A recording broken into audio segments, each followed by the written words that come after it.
گوشوں سے سن لو قریب ہے۔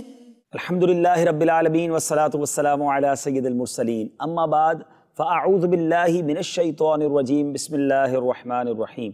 الصلاة والسلام علیک یا رسول اللہ وعلی آلک واصحابک یا حبیب اللہ، الصلاة والسلام علیک یا نبی اللہ وعلی آلک واصحابک یا نور اللہ۔ میرے میٹھے پیارے اسلامی بھائیوں اور مدنی چینل کے ناظرین، مدنی چینل کا سلسلہ ہے اور نام ہے جنت کی چابیاں۔ سبحان اللہ، نام ہی اتنا پیارا ہے کہ سن کر جس کو کہنا کہ طبیعت خوش ہو جاتی ہے۔ جنت میں داخلے کے وہ اعمال، جنت میں داخلے کے وہ کام جو اگر ہم کرنے میں کامیاب ہو جائیں، یعنی گویا جنت میں لے جانے والے اعمال ہیں، تو انشاءاللہ آج مدنی چینل کے ناظرین ایک اور خوبصورت عمل کے بارے میں سنیں گے۔ اگر اس پر عمل کر لیا جائے، اللہ کی رحمت سے امید ہے کہ جنت میں داخلہ مل جائے گا، اور وہ عمل بڑا پیارا ہے۔ جی ہاں، ایک ایسی انویسٹمنٹ ہے، ایک ایسی کاوش ہے، ایک ایسی یوں سمجھیے کہ کوشش ہے کہ جو دنیا میں کر لی جائے تو انشاءاللہ نہ صرف دنیا میں بلکہ دنیا سے جانے کے بعد بھی ڈیلی بیسس پر وداؤٹ اینی انٹرول، یعنی بغیر کسی رکاوٹ کے، اللہ کی رحمت سے امید ہے مسلسل اللہ نے چاہا نیکیاں قبر میں بھی ملتی رہیں گی۔ جی ہاں، ثواب جاریہ والا کام بتانے جا رہا ہوں، تیار ہو جائیے، نیت کر لیجئے۔ ہم سب نے انشاءاللہ ایسا عمل کرنا ہے جس عمل کے بارے میں بات ہوگی جو جنت میں لے جانے والا عمل ہے، جنت کی گویا چابی ہے، اور وہ عمل ہے تعمیر مسجد۔ جی ہاں، مسجد بنانا یہ اللہ کو بڑا پسند ہے۔ آپ کو معلوم ہے زمین پر سب سے زیادہ پسندیدہ ٹکڑا، the best part on the earth in the court of اللہ سبحانہ و تعالی، اللہ کی بارگاہ میں زمین پر سب سے بہترین ٹکڑا کون سا ہے؟ مسجد ہے۔ جی ہاں، حدیث پاک میں آتا ہے، روایتوں کا مفہوم ہے اللہ کے نزدیک زمین کا سب سے بہترین حصہ جو ہے وہ مسجد ہوا کرتی ہے، اور سب سے زیادہ ناپسندیدہ حصہ کیا ہے؟ روایتوں کا مفہوم ہے کہ وہ بازار ہے۔ بازار میں جائیں، ضروری کام ہو وہ کر کے آ جائیں، زیادہ وقت نہ گزاریں، اگر زیادہ وقت گزارنا ہے تو مسجدوں میں گزاریں، وہ اللہ کا گھر ہے۔ سبحان اللہ۔ بہرحال آج مسجد بنانے کے فضائل سنیں گے، سنتے جائیے، کچھ ارادے کرتے جائیے۔ حضرت عثمان غنی رضی اللہ تعالیٰ عنہ سے روایت ہے، انہوں نے کہا کہ رسول اللہ صلی اللہ تعالیٰ علیہ وسلم نے فرمایا، جو اللہ عز و جل کے لیے ایک مسجد بنائے گا تو اللہ عز و جل اس کے لیے جنت میں ایک گھر بنا دے گا۔ گویا جنت میں گھر بنانے والا عمل ہے۔ پیچھے پیارے اسلامی بھائیو، ہم سب کا دنیا میں گھر ہے۔ جو مجھے دیکھ رہے ہیں، امید ہے سب کا ہی گھر ہوگا، کئی گھر ہوتے ہیں، بڑے عالیشان گھر بھی بنائے لوگوں نے۔ آپ سب سے سوال کرتا ہوں، دنیا میں تو گھر بنا لیا، جنت میں گھر بنانے کا کوئی کام کیا؟ حدیث پاک ہے، میرے آقا علیہ الصلوۃ والسلام کے انشاءاللہ سچے وعدے ہیں، مسجد بنائیے مگر اللہ کی رضا کے لیے بنائیے۔ میرے پیچھے پیارے اسلامی بھائیوں، اس حدیث میں جو پیارے آقا علیہ الصلوۃ والسلام نے مسجدوں کی تعمیر پر جنت کا وعدہ فرمایا ہے، جو مسلمان کوئی مسجد بنا دے گا اللہ تعالیٰ اس کے لیے جنت میں ایک گھر بنا دے گا۔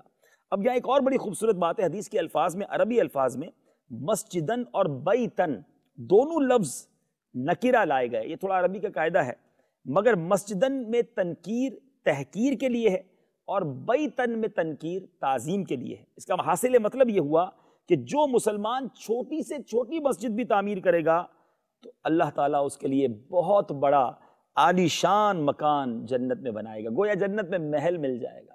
تو بعض اوقات یہ بھی سوچتے ہیں لوگ، یار کروڑوں روپے کی مسجد بنتی ہے، جن کو اللہ نے نوازا ہے واقعی کروڑوں والی بنانی چاہیے، لیکن اگر ایسا نہیں ہے تو غریب علاقوں میں، کچھ شہر کے اطراف میں کم پیسوں میں بھی مسجد بن جاتی ہے، تو تھوڑی سی لالچ کیجئے۔ جی ہاں، نیکیوں کی بھی لالچ تو ہونی چاہیے نا، لالچ کیجئے کہ یار میں بھی بس ایک مسجد، کوشش کر کے ایک مسجد تو میں ضرور بناؤں۔ جتنے مجھے مدنی چینل کے ناظرین سن رہے ہیں نا، اگر ہم سارے لوگ آج یہ نیت کر لیں، سارے اسلامی بھائی، فیملی ممبرز مل کر کے، چلو کم از کم ہمارے گھر کی طرف سے تو ایک مسجد ہو جائے۔ ہم میں سے کئیوں کے والدین دنیا میں نہیں ہوں گے، کئیوں کے مرحومین نانا نانی، دادا دادی اور قریبی رشتہ دار دنیا میں نہیں ہیں، اس سے بڑا ثواب جاریہ کیا ہے؟ ان کے نام پر مسجد بنا دی جائے، انشاءاللہ قیامت تک مسجد رہتی ہے، اللہ نے چاہا نمازیں ہوتی رہیں گی اور ان کو ثواب جاریہ پہنچتا رہے گا۔ ابھی پچھلے سلسلے میں ہم نے اذان کے فضائل سنے تھے، اذان بھی تو نماز سے پہلے ہوتی ہے نا۔ اگر کسی نے مسجد بنائی، ذرا نیکیاں سوچیے آپ نے، فجر سے پہلے اذان، پھر نماز، پھر اس کے بعد بعض اوقات مسجدوں میں درس و بیان ہوتا ہے، اور دعوت اسلامی والوں نے اگر مسجد بنائی ہے تو ماشاءاللہ اس میں تو مدنی حلقہ، تو پھر نمازوں کے بعد درس، تو پھر مدنی قافلے، تو مدرسۃ المدینہ بالغان، وہ تو گویا ثواب کی فیکٹری لگ جاتی ہے۔ لیکن آپ سوچیں تو صحیح، نیکیاں کتنی ہیں جو صبح و شام اس مسجد میں ہو رہی ہیں۔ اللہ کی رحمت سے امید ہے کہ مسجد بنانے والوں کو اس کا ثواب روزانہ کی بنیاد پر پہنچ رہا ہوگا، تو کیوں نہ ایسی ثواب کی فیکٹری لگا دی جائے۔ میں آپ کو مشورہ دوں گا کہ دعوت اسلامی کے ذمہ داران سے رابطہ کیجئے اور اپنا بجٹ بتا دیجئے کہ میں اتنے بجٹ تک کی مسجد بنانا چاہتا ہوں۔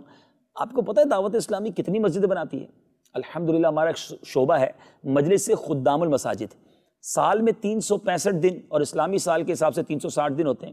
مگر آپ کو جان کر مطلب جس کو کہیں کہ خوشی ہوگی کہ دعوت اسلامی ودن 365 ڈیز 500 سے زیادہ مسجدیں، ایوریج جو پچھلے سال کی ایوریج بتا رہا ہوں، اگلے سال اور زیادہ ہوں گی انشاءاللہ، یعنی روزانہ 1 سے زیادہ مسجد دعوت اسلامی بنا رہی ہے۔ آپ کا بھی حصہ ہونا چاہیے، آپ کو بھی یہ شوق ہونا چاہیے۔ میں نبی پاک علیہ الصلوۃ والسلام کی حدیث پاک سنا رہا ہوں۔ اے میرے میٹھے پیارے اسلامی بھائیوں، ہاں ایک بات ضرور ہے، بس اس حدیث میں ایک جو لفظ آیا کہ للہ، یعنی اللہ عز و جل کی خالص رضا اور خوشنودی کے لیے مسجد بنائے۔ اس میں کوئی اور دنیاوی مقصد نہ ہو کہ میرا نام ہو جائے گا، لوگ میری واہ واہ کریں گے، پورے محلے کو پتہ چلے گا کہ ماں بدولت نے مسجد بنائی ہے۔ یہ تو کسی بھی عمل میں نہیں ہونا چاہیے، ورنہ ایسا نہ ہو کہ خرچ بھی کیا اور ملا بھی کچھ نہیں۔ بلکہ بعض اوقات نیک اعمال اگر دکھلاوے کی نیت سے کیے جائیں، ریاکاری کی نیت سے کیے جائیں، وہ اعمال تو برباد ہو جاتے ہیں، عذاب کا باعث بن جاتے ہیں۔ تو مسجد بنائیں، جو بھی نیک کام کریں فقط اللہ کی رضا کے لیے۔ اللہ تبارک و تعالیٰ مجھے بھی اور آپ کو بھی اس نیک کام میں ہمیشہ حصہ ملاتے رہنے کی توفیق عطا فرمائے۔ جب بھی آپ کو پتہ چلے نا کہ عاشقان رسول مسجد بنا رہے ہیں، ان کو آپ تک نہ آنا پڑے، آگے بڑھ کے اپنا حصہ ملائیں، تاکہ انشاءاللہ سجدے ہوتے رہیں گے، نیکیاں ملتی رہیں گی اور ہمارا حصہ بھی اس میں ہوگا۔ مدنی چینل دیکھتے رہیے۔ اللہ کی مہربانی سے جنت کی چابیاں سلسلے میں ہم ہر سلسلے میں ایک عمل ایسا سنتے ہیں جو جنت میں لے جانے والا، جنت کی طرف قدم بڑھانے والا اور گویا جنت کی چابی ہوا کرتا ہے۔ اگلے سلسلے میں ایک اور خوبصورت عمل لے کر حاضر ہوں گے۔ مدنی چینل دیکھتے رہیے۔ اللہ کریم ہم سب کو مدنی چینل کی برکتیں عطا فرمائے اور جنت میں جانے والے اعمال، جنت کی چابیاں حاصل کرنے کی توفیق عطا فرمائے۔ صلو علی الحبیب صلی اللہ تعالی علی محمد صلی اللہ علیہ وسلم۔ اعمال صالحات میں جنت